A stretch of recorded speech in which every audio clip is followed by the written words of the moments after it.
एक लाचार किसान की कहानी। किसी समय की बात है। रामदयाल नाम का एक किसान छोटे से गांव में रहता था। उसके पास एक छोटा सा खेत था जो उसके जीवन यापन का एकमात्र साधन था। रामदयाल बहुत मेहनती और ईमानदार था, लेकिन उसका भाग्य हमेशा उसका साथ नहीं देता था। रामदयाल पर कर्ज का बोझ था जो उसने अपने खेत की देखभाल के लिए लिया था। एक साल सूखा पड़ा तो फसल बर्बाद हो गई। अगले साल बारिश इतनी ज्यादा हुई कि खेत में पानी भर गया। बार बार की प्राकृतिक आपदाओं ने उसकी मेहनत को मिट्टी में मिला दिया। रामदयाल ने गांव के साहूकार से कर्ज लिया था।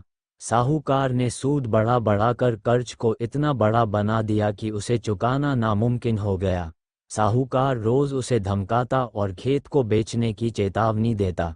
रामदयाल बेबस होकर अपने परिवार को देखकर आंसू बहाता। रामदयाल के घर में 3 छोटे बच्चे थे। फसल बर्बाद होने के कारण घर में खाने को अन्न का एक दाना भी नहीं बचा था। उसकी पत्नी घर का काम करते हुए अपने गहने एक एक कर बेच दी गई, लेकिन उनकी स्थिति में सुधार नहीं आया। एक दिन बच्चे भूख से रोने लगे। रामदयाल के पास उन्हें चुप कराने का कोई उपाय नहीं था। गांव वाले रामदयाल की हालत देखकर भी उसकी मदद करने से कतराते थे। कुछ लोग उसे आलसी और बेपरवाह कहकर ताने मारते थे। रामदयाल की ईमानदारी और मेहनत को कोई नहीं समझता। वह लाचार और अकेला महसूस करने लगा। लेकिन एक दिन रामदयाल ने ठान लिया कि वह हार नहीं मानेगा। उसने गांव के कुछ किसानों को इकट्ठा किया और उनसे अपनी समस्या साझा की।